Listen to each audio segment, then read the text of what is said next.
Okay, people are trickling in. Hello, everyone. Just opened up the webinar door. So we are trickling in here. Let's see. Good morning, good afternoon.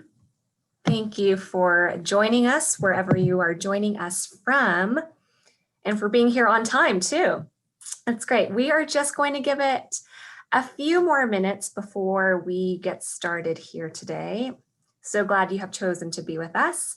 While we wait to get started, you'll notice that we have some features here in the Zoom room. We've got chat and Q&A. If you can just drop in the chat section where geographically you are joining us from.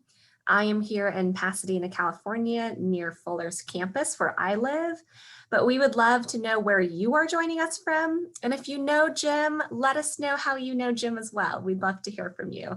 We're just going to give it a few minutes. We have a lot of people who have signed up for this webinar. And while we get going, we'd love to hear from you. So just drop a note in the chat. It'll be fun to read. Everyone coming in from Phoenix and San Antonio. Hi, Bethany. Orange County, Calgary, Alberta. Oh, fun to see. We've got some St. Andrew congregants. Thank you for sharing. We'll just give it a few more minutes.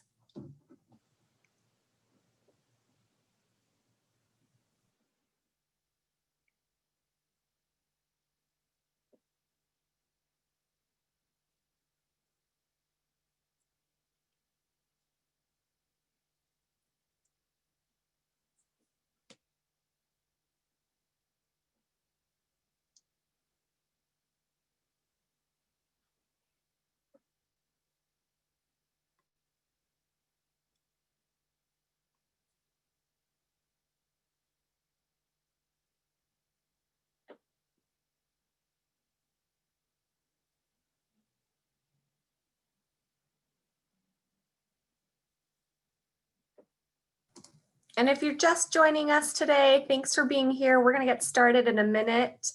And if you can just drop in where you're joining from in the chat section, that would be great.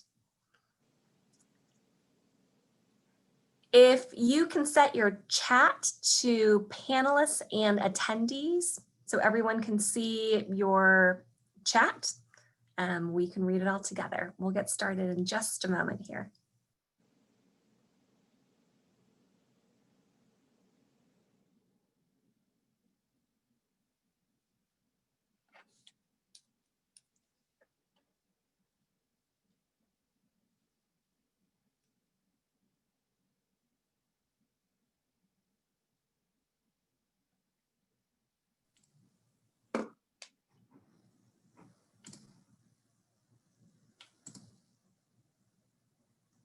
Hi, everyone.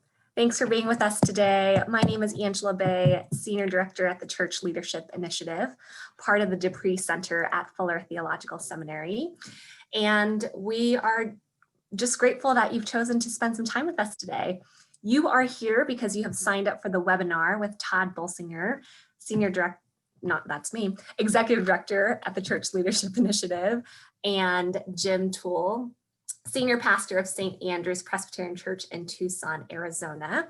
And we're going to get started. If you have any questions, feel free to utilize the chat feature just to engage with us. And if you have got questions, there's a Q&A section down at the bottom or potentially the side of your Zoom panel. We'd love to collect any questions you have for Jim or Todd. You can drop those in and we'll take a scan over there as well. And without further ado, I will turn it over to Todd. Thank you, Angela, very much. Hey, nice to see you all, you guys. Jim, did you see all those names of people coming? I know, it's pretty fun. This is like a nice little reunion of our old church and your current church, and this is great. This is great. I'm so fun. So friends, welcome. As all of you know, most of you are probably every single week getting Jim's pastoral ponderings, where he talks about his ongoing challenge facing stage 4 cancer, and both he and Patty and their amazing moment they're in. I asked Jim if he would come and just talk with us about what he knows as a leader in this moment. And I now lead a leadership center. And this is actually, for me, this is exactly the kind of conversation I would have had with Jim every day back in San Clemente. When Jim left the staff to become the senior pastor at St. Andrews, I actually gave him a pair of my shoes, because I said that for 5 years, I used to walk in almost every day and put my feet on his desk and say, Jim, what do you think? I need to know what you're thinking. And so I kind of feel like if I should have my feet on my desk asking you the exact same questions again today, Jim. So thanks for being with us. How are you feeling this morning? I'm doing all right. Yeah. It's fun to be here. I'm really excited, and to see the names is just is really fun. Yeah, good. Well, as we talked about, I'm going to ask you some questions around a similar kind of theme. We're going to spend, I don't know, 30 or 40 minutes, or knowing you and me, maybe longer. I don't know. Yeah. But then, and then we're going to let some of our friends here chat in some questions along the way. And really, as we talked about this, we knew that we were going to be scheduling this right after MLK week. I think both of us made a mental gap that we didn't even realize we'd be on inauguration day. I mean, this is a significant moment in the life of our country and in the life of the church, and life of many leaders as they're leading their people. One of the things I want you to do is just start by reflecting a little bit on what are you thinking about at this moment, kind of in the life of our country and the life of the church from the perspective that you bring to this. First of all, thank you all for allowing us to be your intermission to the inauguration day. We're your halftime show. But I have to say, I just want to say, I could spend a half an hour giving a shout out to Todd, but I do want to say my very first call with Todd was I was in a basement at a church in Santa Barbara as a youth director. And Todd was reaching out to me as I was applying to be associate pastor at San Clemente. And Todd saw things in me that I didn't see in myself. And he was the first one who got me to even apply to St. Andrews. And so you have always pushed me, and you have always had me go places that I probably wouldn't go on my own. So I love you, Todd, and I'm forever grateful for that. Thank you. You know, it's funny with everything going on. I think one of the things that I'm very aware of is I'm having phone conversations with people I haven't seen in years. And from the outside, our circumstances look horrible. But with every kind of liminal or in-between wilderness, there is both beauty and there's desolation. And I think about that even in our own country, of all that we've gone through. We would all say with COVID, there's been some beauty that we'll recall, and there's desolation, there's both. And so I think for me, I'll start out with desolation. Is I think my biggest shift has been when in September, I had a session meeting where we were talking about in-person worship. We were talking about when our preschool should open. We were talking about budget problems. And I did a memorial and ended up in the ER thinking I had gallstones. And within 48 hours, I was diagnosed with stage 4. And then within a few days, we made the decision with the doctors and our presbytery pastor to take a leave of absence. And so for me, that no man's land of leadership where you go from a job-centered life to basically having no job description. Getting up in the morning and say, I'm going to watch the Today Show, which ain't bad. But at the same time, it's very different than waking up to the institutional fires I was used to. And so I really think for me, the biggest thing I think all of us need to grapple with, and I think it pertains to our country as well, is that our vocation, our role and our call, they may be intertwined, but they're not the same. And even though I don't have a role right now, I still have a calling. And I think one of the biggest things for emergent leaders is that you're leading if you don't even realize it. And you may not have the position you want, but we can all lead. And as we're all leading, there becomes beauty in it. Yeah, Thank you, Jim. Yeah. So you and I talked about the fact that there's this whole tradition in the scriptures of kind of like farewell speeches. If anybody's watched Hamilton, you know that George Washington's farewell speech and the song that was captured there about wanting to sit under his own vine and his own fig tree, and is kind of there's a tradition of farewell speeches, and some of it comes from Moses himself, who in Deuteronomy gets to this moment where he's looking over the promised land and comes back and looks at the people and says, I'm not going to go there with you, but here's what I need you to know. Yeah. And there's this, there was the famous MLK, his very last speech, where he literally draws from that. He says, we have some difficult days ahead. This is his line, but it doesn't matter with me now because I've been to the mountaintop and I don't mind. Like anybody, I would like to live a long life. Longevity has its place, but I'm not concerned about that now. I just want to do God's will. And he's allowed me to go up to the mountain, and I've looked over and I've seen the promised land, and I may not get there with you, but I want you to know tonight that we as a people will get to the promised land. I've asked you if you would just think about that whole metaphor, that notion of thinking about like the leadership journey that young leaders go on, that people involved in the church or in the world wanting to make an impact for Christ. That there's a kind of a wilderness experience. You're entering into this wilderness where you have to learn to depend on God, and you're leading your people through the wilderness. And then there's this promised land that we want to get to. The goal, the hope, the ultimate hope of our calling in the resurrection.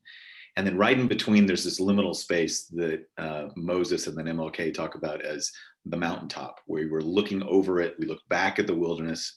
We look forward to the promised land. You're in the middle of that mountaintop moment, brother. Yeah. You're there. And a bunch of us are asking you, because you are generous and you are a mentor and you are loving and you have a relationship with Jesus. Like I used to come in the morning to the church and see you out there praying early in the morning. We want you to share some perspectives from the mountaintop. So if you could kind of look back at the wilderness and look back, why don't you start with like the young and emerging leaders, like all those people who are on our staff that you mentored, all of the people like, I know that your brother, Matt Grover, is just loves, you've been a mentor to so many. What do you want to say to those people from the mountaintop as they're entering into the wilderness experience of leadership? I think on the mountaintop, Moses probably went through regrets and also achievements. And so I think for me, the question is, I think especially for emergent leaders, is we have to define what we think the promised land is. I think the biggest thing that I wish I had done early in life is really figured out, this is easier said than done, how I define success. I think in the American church, we've defined success differently in different decades. So for a while, it was church growth. It's been about church ministry development. There's all kinds of ways we define success. And I think we have to figure out, what at the end of the day are you wanting? What is the promised land? What is success? And I think about the book of Acts. I don't know if they thought about, I think success was in the moment. They were so in the present. And I'm not saying we have to always be in the present. I think strategic planning is good, but I do think all emergent leaders have to figure out what is success.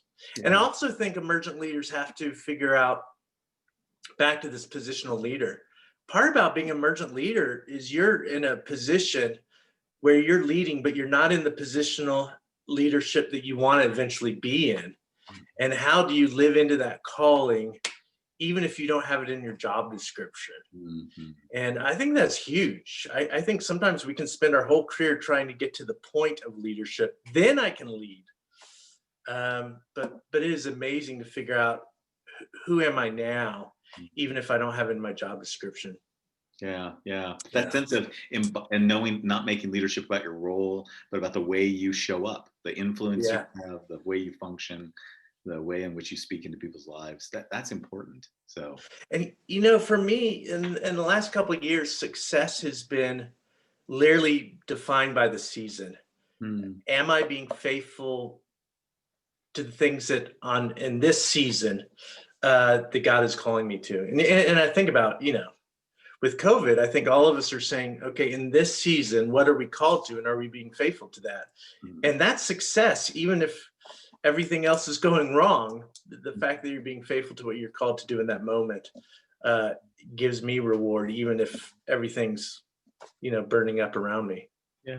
So Jim, talk a bit more about when the metrics are all going in the right direction, right? When everybody's happy, when the numbers are up, then it's easy to go, hey, I'm being faithful to my calling.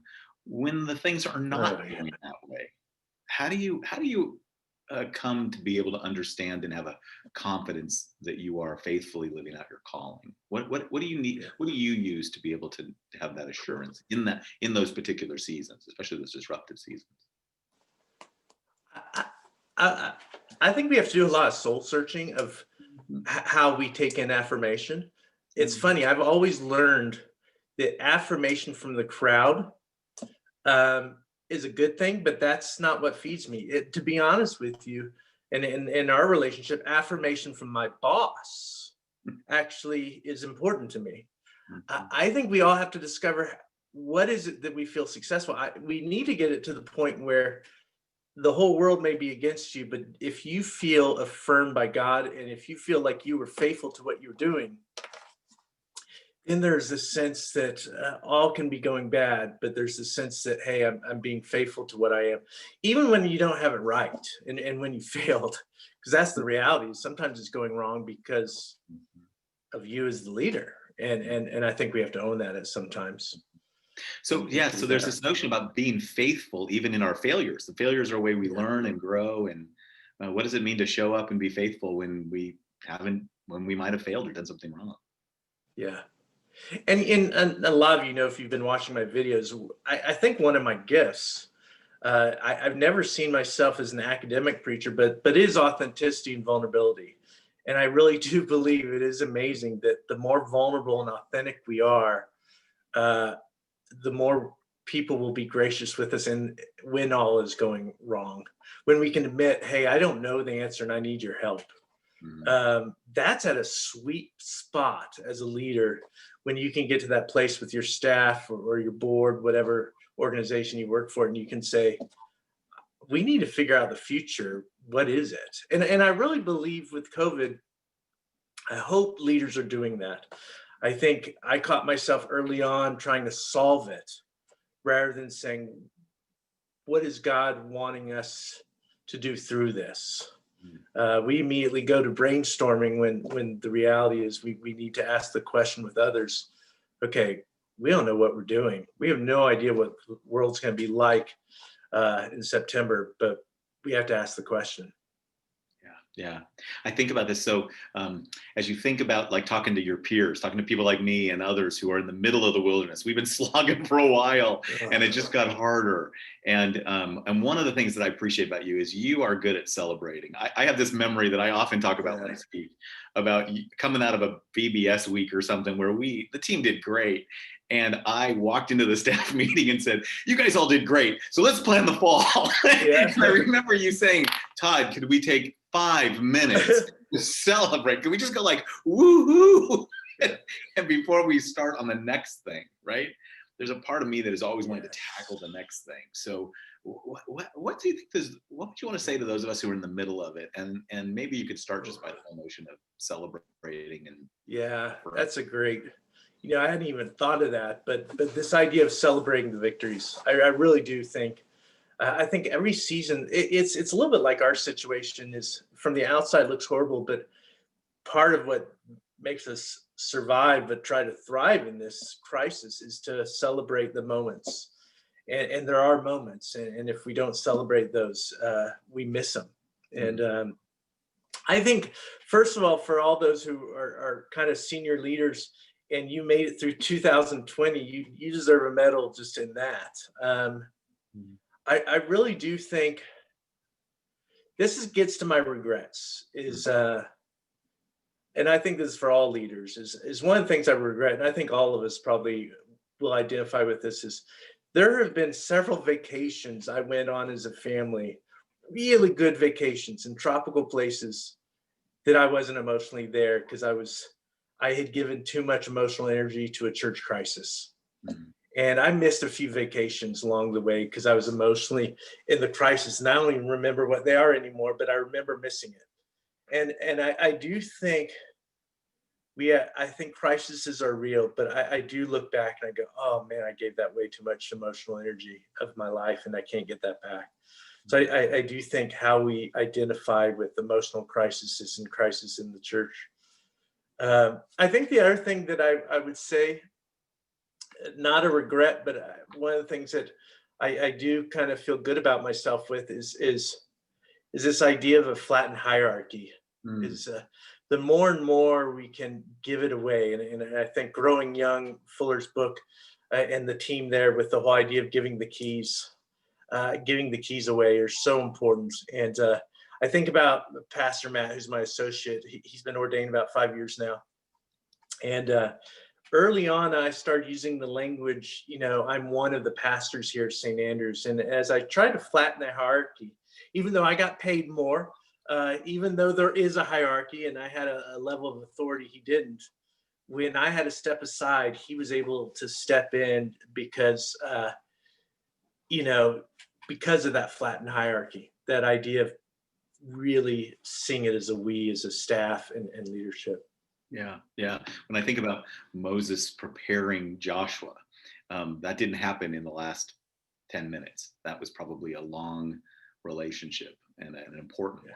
So that I also would add the other thing that I think so important is, and I think in our tradition, in my tradition being Presbyterian, that we don't always do well is creating a permission-giving culture. I really think we create checks and balances, and we pastors can be gatekeepers. And I think coming out of COVID, we need a permission-giving culture of people. I think the best ideas aren't necessarily going to come from the top down, but from the ground up. And the best, we all joke about this as leaders. Some of our best ministries weren't on a strategic plan. They happened. They came from a group from the ground up. And if we have a permission-giving culture, it is amazing. So Jim, I was thinking about the fact that for a lot of us that, you talked about the vision of success. So for a lot of us, we have this image of what we want to accomplish before God calls us home. What do you do? How do you start thinking about success as you're approaching the mountaintop? When you know that you're not going to get everything done that's on the strategic plan of your life. You're not going to get everything done that's in your hope for the church. How do you start thinking about that so that you can stay faithful in that season? The best way to describe it is Patty and I, we used to love to go to the wild animal park and the zoo.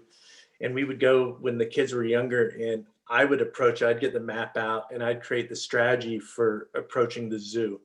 And then Patty would put the map in the pocket and say, let's just go to the gorillas and see what takes us next.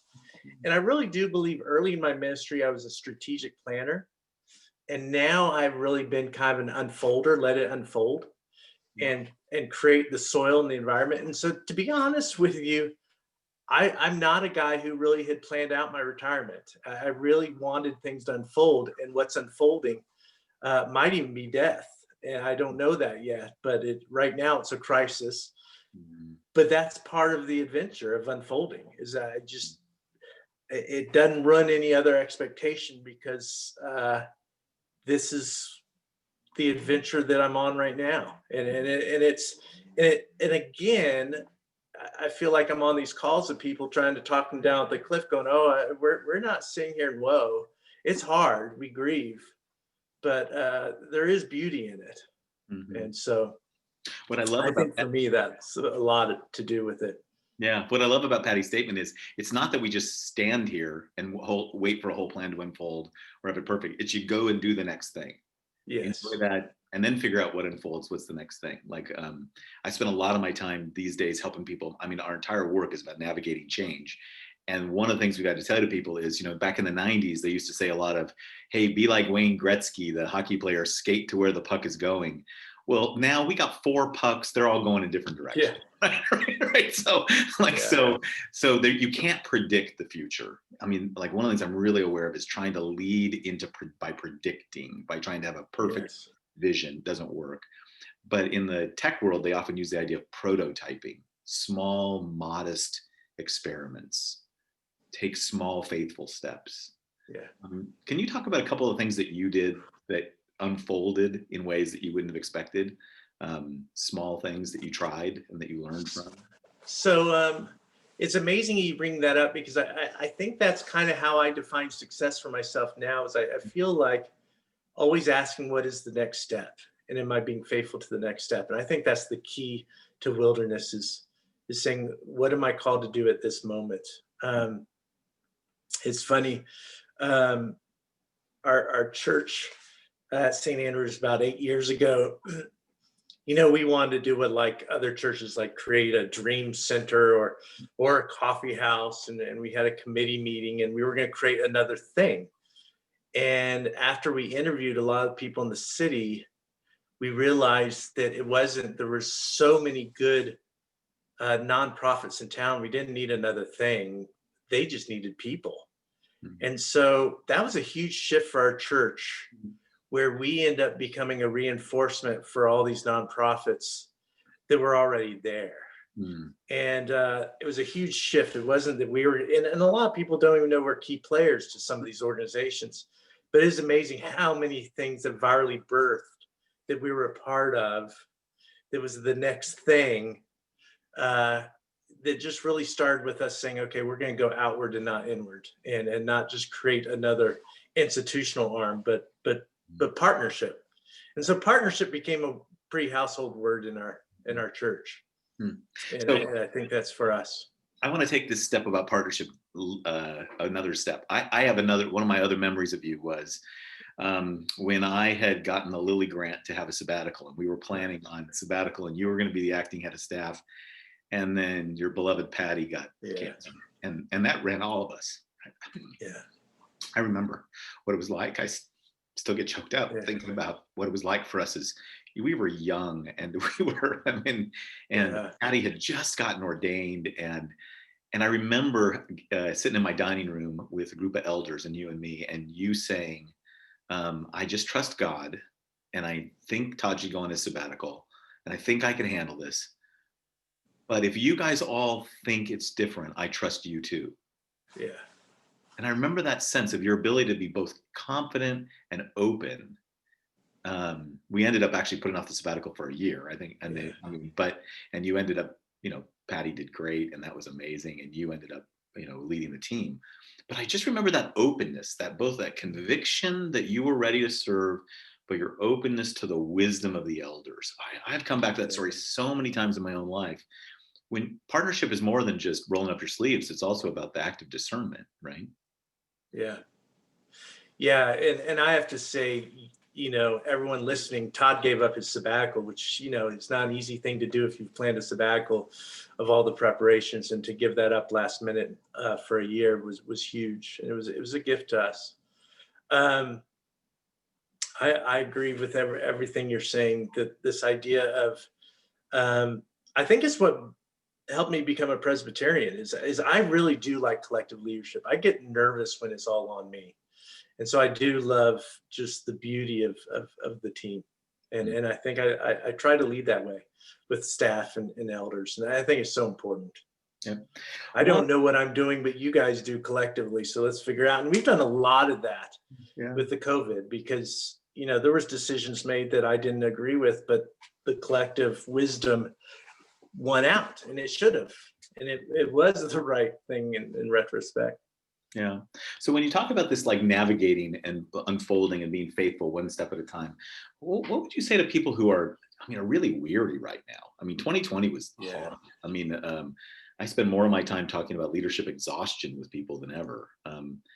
What keeps you going?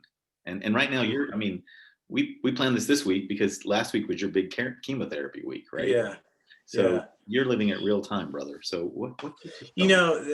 I'm kind of weird like this, but there's part of me that's a little bit sad that I'm sidelined, because I think this is and some of you guys are going, yes, that's easy to say because you're watching the Today Show in the mornings.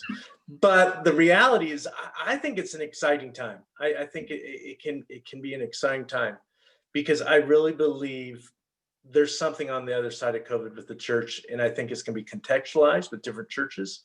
I have no idea, but it's going to lay an imprint on us. And I'm convinced as leaders, you got to play piano with both hands. You got to be focused on the crisis at hand. But I really believe leaders and elders need to be asking the central question that I think is life-giving, is what is September going to look like? I'm not sure we're doing that. I think there's something very life-giving by asking the staff, let's just don't default back to our old programs, but let's dream. What could September look like? What are some of the new ministries that are going to come out of this? What do we want to change? Because I do think we got to be asking those questions now, or we'll just default. And I think that's life-giving, to believe it or not. It's life-giving for me, but I think for a senior leader or for any emergent leader to start dreaming now while you're in the crisis. It's kind of like all of us who are planning our trips for fall. You know, all of us have made little bucket lists of trips after COVID. I think we need to do that as leaders. What is it we want on the other side of this, and dream? I really think dreaming is important.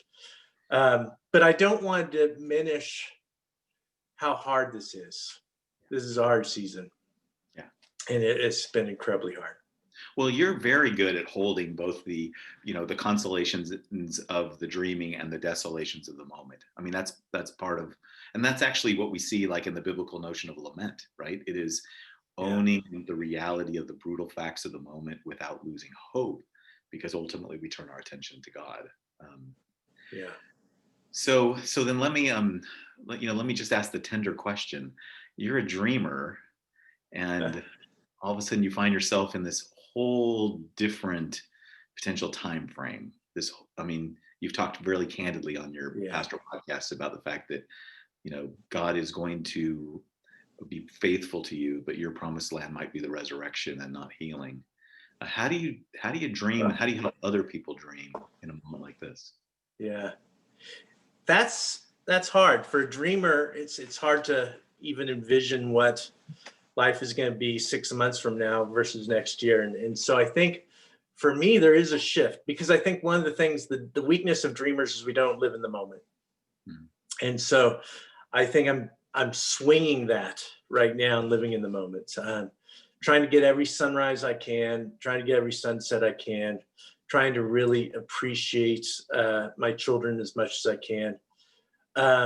But at the same time, it's hard. It's hard not knowing what's around the corner. And I'm the kind of guy that I like bad news or good news, but I like clarity. And right now I don't have it. And I think that's the way a lot of us are leading. We're in a lot of ambiguity, but institutionally as a church, budget-wise, all kinds of ways. And that tension of dreaming and living in the moment at the same time are really important right now for leaders. Yeah. You and I've talked about this a lot, that both of us are clarity junkies. There's a famous quote, of course, about a person who came to visit Mother Teresa, and she said, "I will pray for you while you're serving with me. What is it you want?" And he said, "I just want clarity." And her answer was, "Then I'm not going to pray for that. I'm going to pray instead for you to trust instead of clarity." What have you learned in this season about trust when there isn't clarity? Something happened to me a couple of weeks ago where my trust no longer had a kind of like, I didn't have to figure out what it was about, am I living, am I dying kind of thing. There was just a sense the trust was trust, just trusting that God is with me and God is always going to be with me. And so there's this sense of surrender, grieving all at the same time, lament. It's messy. I think trust is messy. But at the same time, I feel like every night I go down saying, I have no idea what you're up to, but at the end of the day, it's going to be beautiful. God gave me in the hospital this idea of beautiful endings. And I have no idea what he meant by that. But I think my videos have been part of that. I think some of the relationships have been part of that. I just don't know. But ultimately, it's about surrendering. So we're getting quite a bit of questions are now coming in, which is really fun. I'm going to try to take us through them.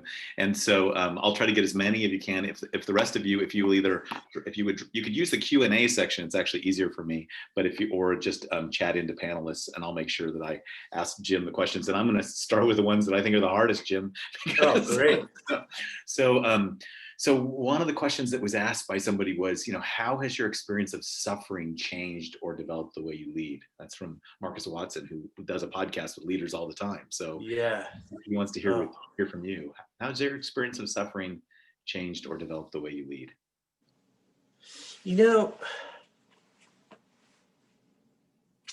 To be honest with you, we've experienced a lot of pain.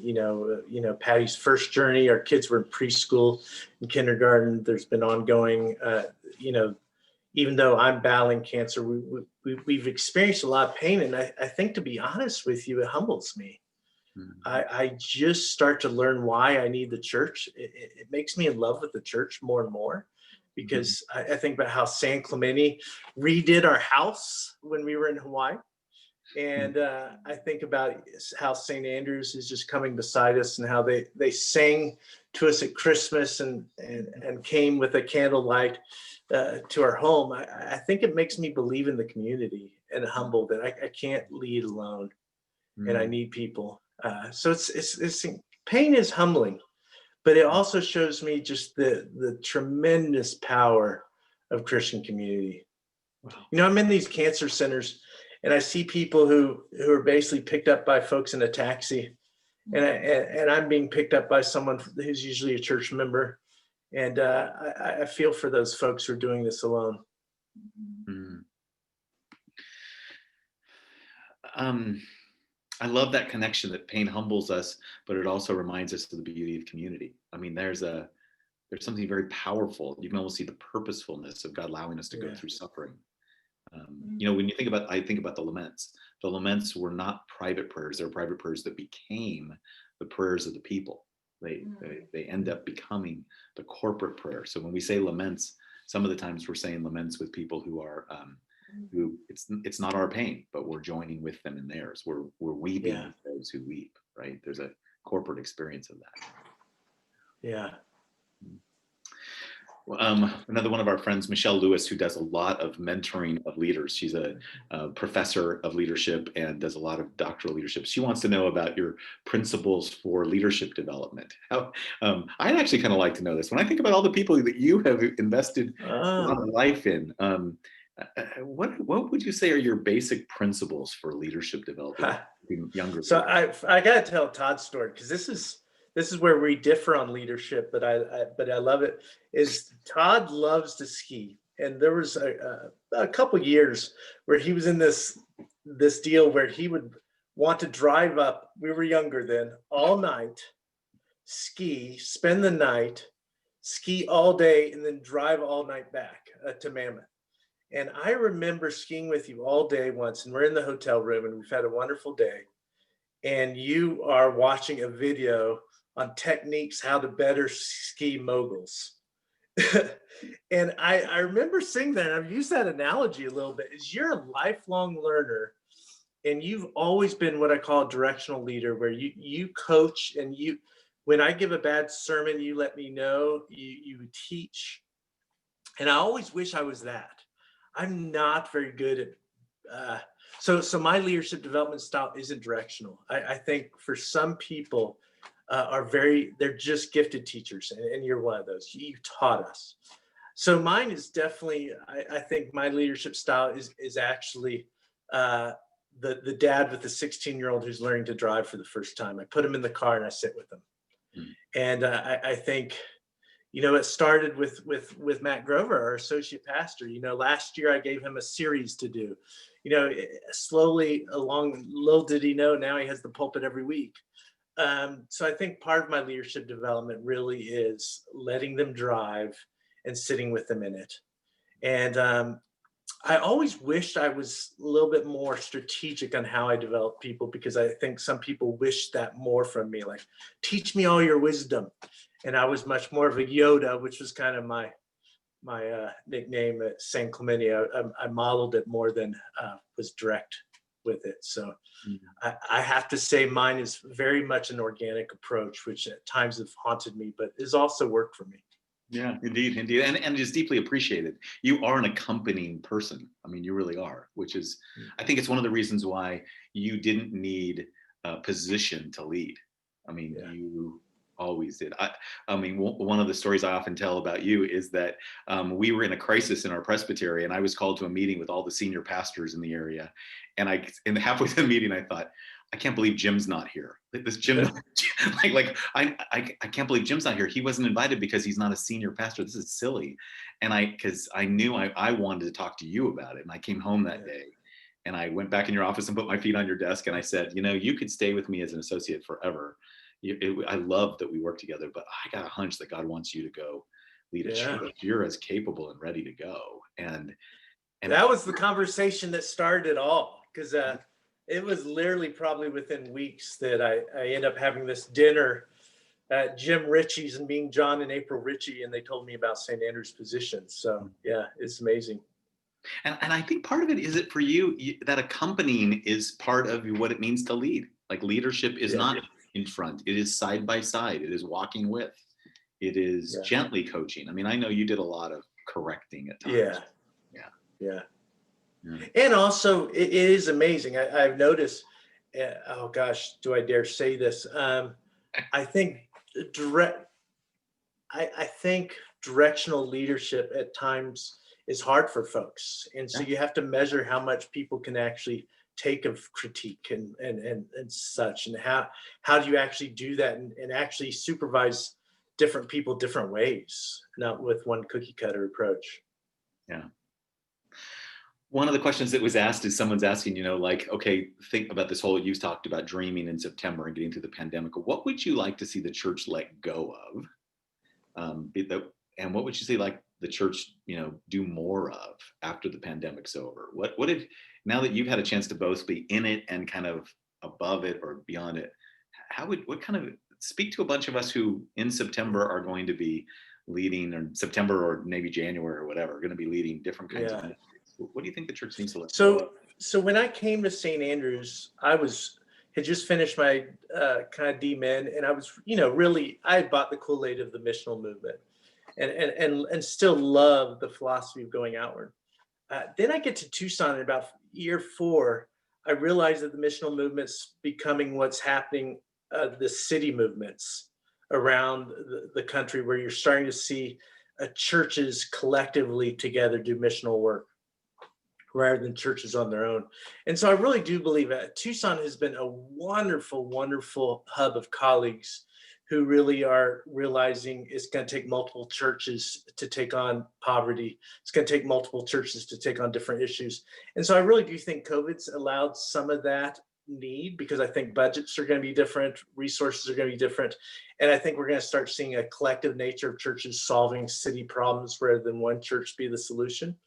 So I'm excited about that. I really think it's going to break down walls, and we've been seeing over the last decade these city movements, and they're not just city; they're in suburbs too. But what I mean is just the breaking down of the walls of churches and churches working together. So that, I hope, really increases, and I think it will, because of resource scarcity, also resource creativity. I see more and more just churches doing just beautiful things together. And so that's one of my hopes.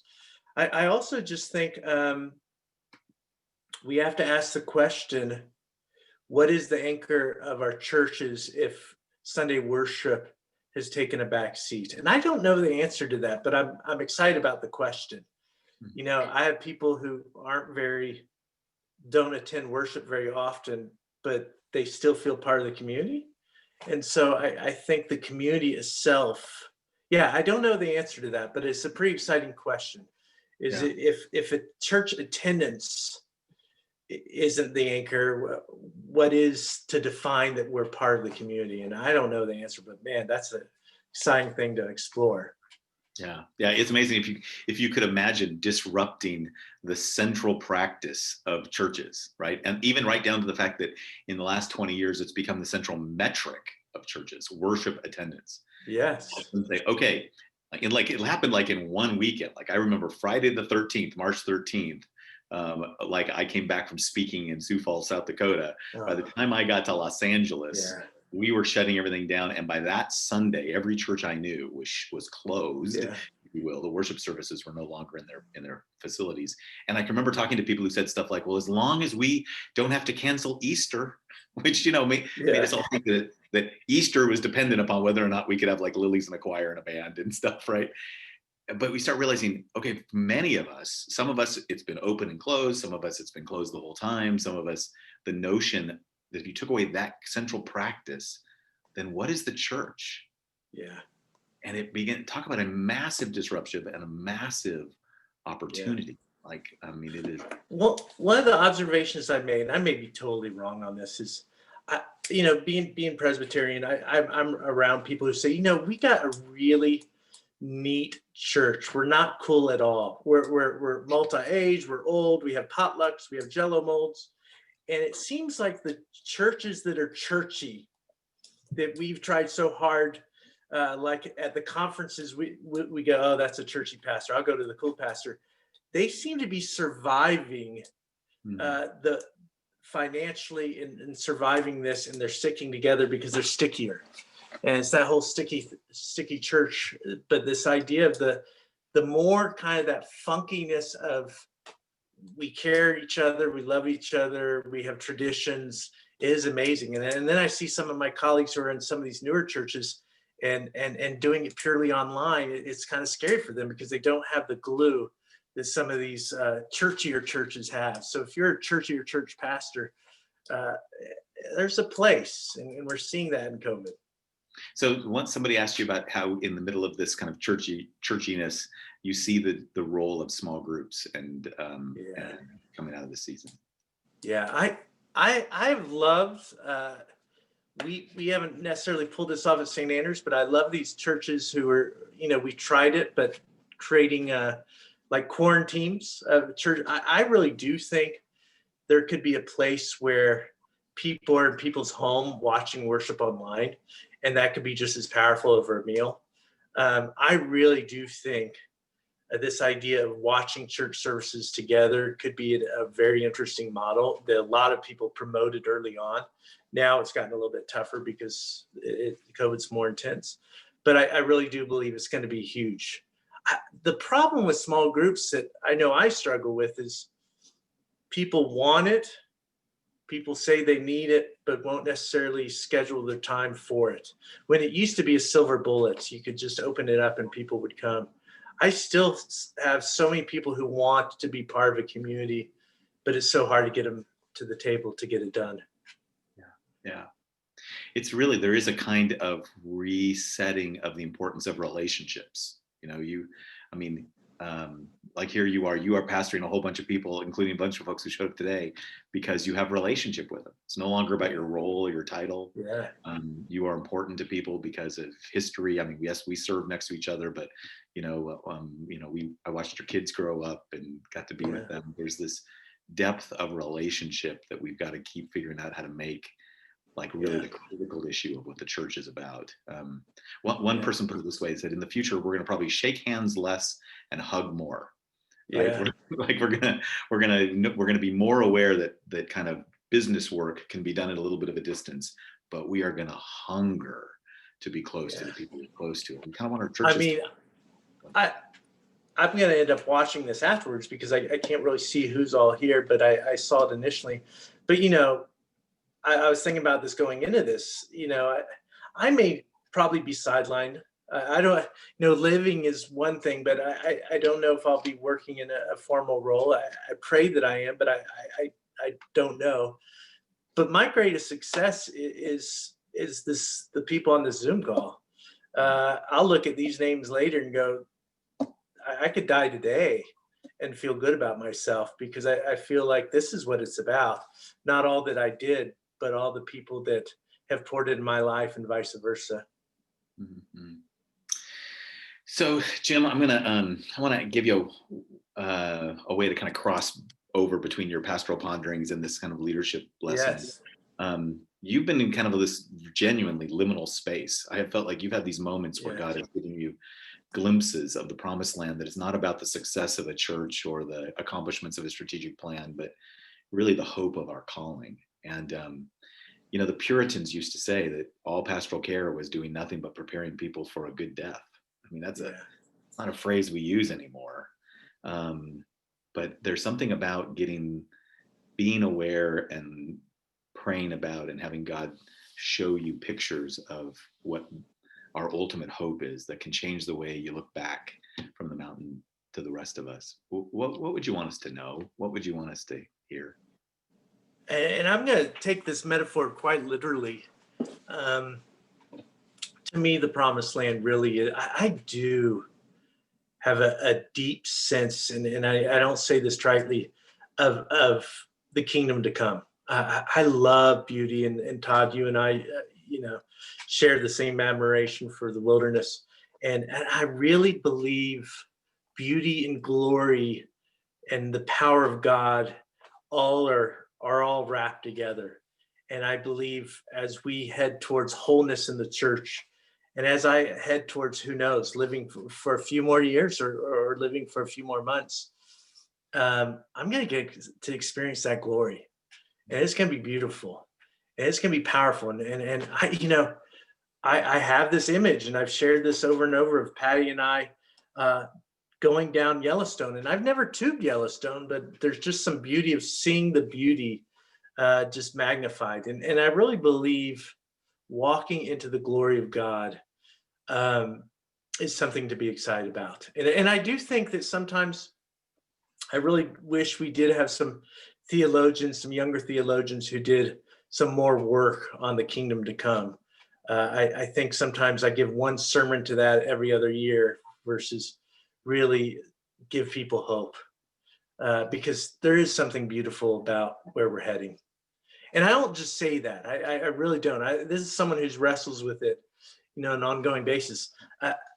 This is kind of funny part about me is part of my tradition right now is Patty goes to bed a little bit earlier than me, and I watch outside TV. I feel like God is calling me to watch everything about, I don't get to fly fish, but I watch it. I watch surf movies almost every other day.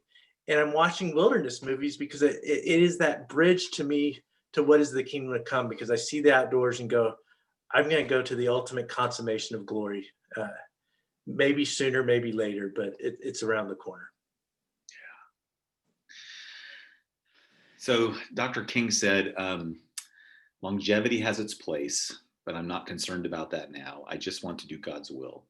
And he's allowed me to go to the mountain, and I've looked over and I've seen the promised land.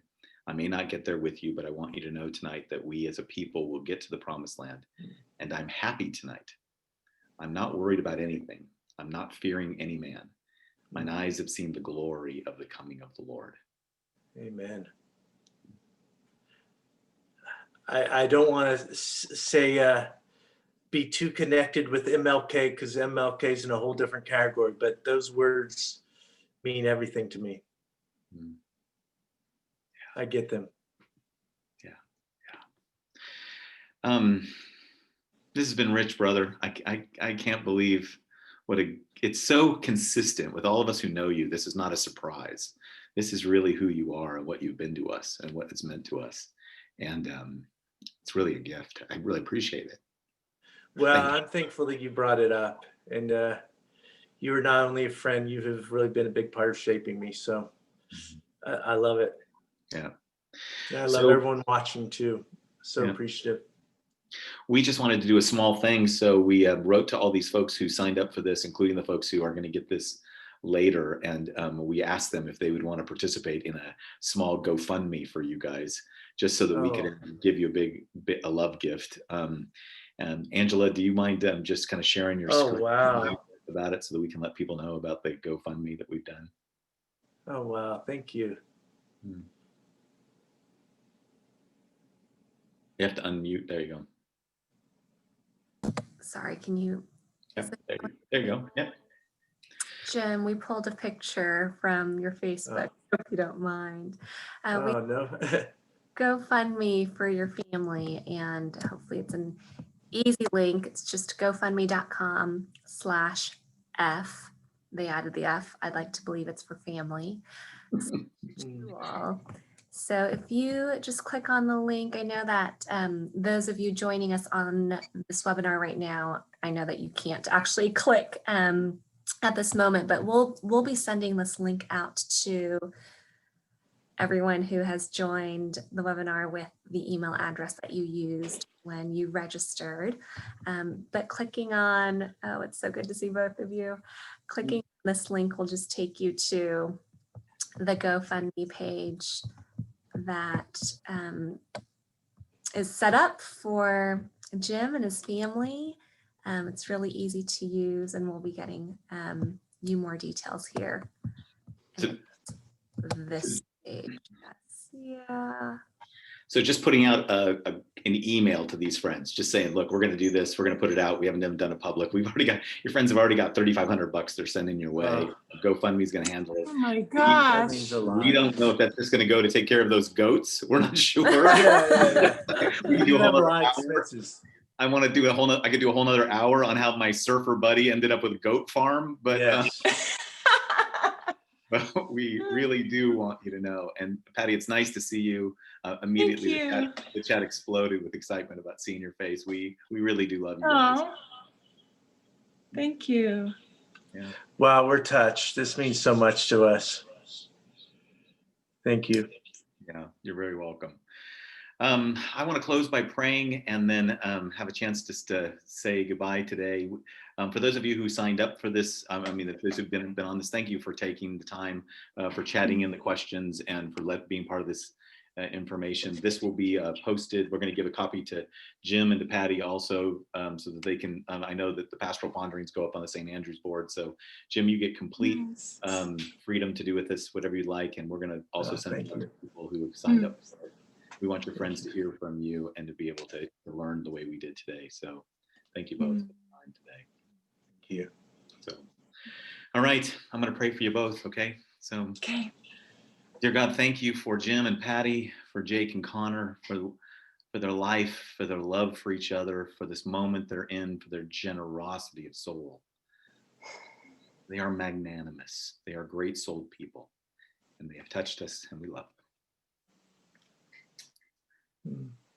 We ask you to be merciful and to be good, the way that you are merciful and good.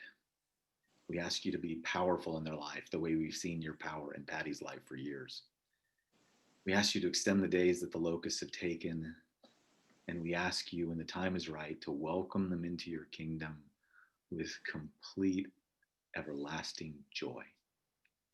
We know that heaven celebrates their life, and even when the day comes, we will mourn missing them. We know that you are our hope, and that ultimately someday will come where there will be a day where there'll be no more tears and no more sorrow and no more death.